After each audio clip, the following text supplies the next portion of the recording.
और मध्य प्रदेश के गुना में शिकारियों और पुलिसकर्मियों के मुठभेड़ में 3 पुलिस वालों की हत्या के बाद जंगलों में सर्च ऑपरेशन जारी है। 2 बदमाशों को गिरफ्तार किया गया है, 3 फरार हैं और मुठभेड़ में 2 बदमाशों को ढेर भी कर दिया गया है। इस वक्त की बड़ी खबर आप देख रहे हैं। गुना मामले में सर्च ऑपरेशन लगातार चलाया जा रहा है, जंगलों में ये सर्च ऑपरेशन चलाया जा रहा है और मुठभेड़ में शिकारियों और पुलिसकर्मियों की मुठभेड़ में 3 पुलिस वालों की हत्या के बाद जंगलों में अब भी सर्च ऑपरेशन चलाया जा रहा है। 2 बदमाशों को गिरफ्तार किया गया है, 3 फरार चल रहे हैं और मुठभेड़ में 2 बदमाशों को ढेर भी कर दिया गया है। आपको बता दें कि ये शिकारी थे, शिकार करने जंगल गए थे और इनके कब्जे से 5 काले हिरन मिले हैं और साथ साथ एक मोर का शव भी बरामद किया गया है। इनके परिजनों का यह कहना था कि ये शादी में गोश्त को लेकर पूरा विवाद हुआ और ये चाहते थे कि शादी में काले हिरन का गोश्त बने, तो ऐसे में शिकार करने जब ये गए तो उसके बाद इनकी मुठभेड़ हुई और मुठभेड़ में 3 पुलिस वालों की हत्या के बाद जंगलों में अब सर्च ऑपरेशन लगातार चलाया जा रहा है। 2 बदमाशों को गिरफ्तार कर लिया गया है, 3 फरार हैं और 2 बदमाशों को ढेर कर दिया गया। 4 लोगों के मारे जाने की बात गलत है, इसमें 2 लोग अभी मारे गए हैं और बाकी इसमें हमें 2 और गिरफ्तार हो चुके हैं। बाकी 3 इसमें और जो फरार हैं उनकी भी तलाश जारी है और लगभग हमारी पार्टियां उन तक पहुंच चुकी हैं, उनको भी शीघ्र गिरफ्तार कर लिए।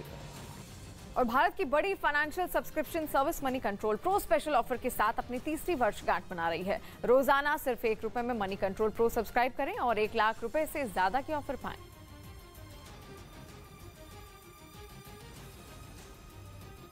के अंदर खाली कारतूस भी दिखाई दिए, जिसके बाद वहां मौजूद लोगों ने किसी तरह भागकर अपनी जान बचाई।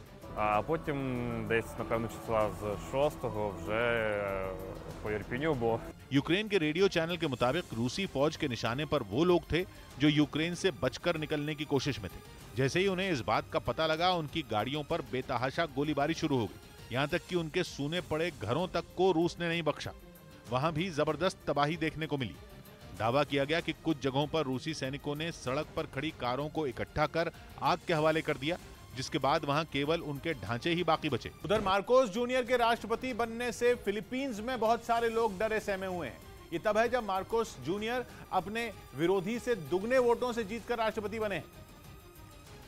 लेकिन बोंग बोंग के नाम से मशहूर मार्कोस जूनियर के जीतते ही कहा जाने लगा कि फिलीपींस में मानवाधिकार के दिन लद गए, क्योंकि वहां की एक बड़ी आबादी का मानना है कि तानाशाह मार्कोस सीनियर के बेटे के कार्यकाल में हालात बद से बदतर हो जाएंगे। CNN ने अपनी रिपोर्ट में दावा किया कि 9 मई को आए चुनाव के नतीजों से फिलीपींस सहमा हुआ है। मार्कोस जूनियर अपने विरोधी से 3 करोड़ वोटों से जीते हैं, लेकिन उन पर आरोप लगा कि उन्होंने चुनाव जीतने के लिए सोशल मीडिया पर झूठा प्रचार किया था और इसी वजह से कहा जा रहा है कि तानाशाह के बेटे मार्कोस जूनियर भी वही कर सकते हैं जो उनके पिता ने अपने शासन में किया था। मार्कोस सीनियर ने फिलीपींस पर 21 साल तक राज किया था और कहा जाता है कि उनके शासन के आधे समय में फिलीपींस में मार्शल लॉ लगा हुआ था। उन पर हजारों लोगों की हत्या करवाने और बेगुनाहों को जेल भेजने के आरोप भी लगे थे। इसी वजह से मार्कोस सीनियर को फिलीपींस का तानाशाह भी कहते हैं। फिलीपींस का बुद्धिजीवी वर्ग इसी वजह से डरा हुआ है। उनका कहना है कि मार्कोस परिवार की सत्ता में वापसी के बाद फिलीपींस में आम लोगों के मूल अधिकारों की धज्जियां उड़ जाएंगी,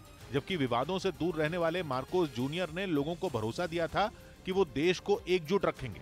उनके राष्ट्रपति बनने के बाद बाइडेन और शी जिनपिंग दोनों ने उन्हें बधाई भी दी थी, क्योंकि समंदर में फिलीपींस की जो लोकेशन है वो उसे चीन और अमेरिका दोनों के लिए अहम बनाती है। हालांकि बीते दिनों खबर आई थी कि मार्कोस जूनियर का झुकाव चीन की तरफ है।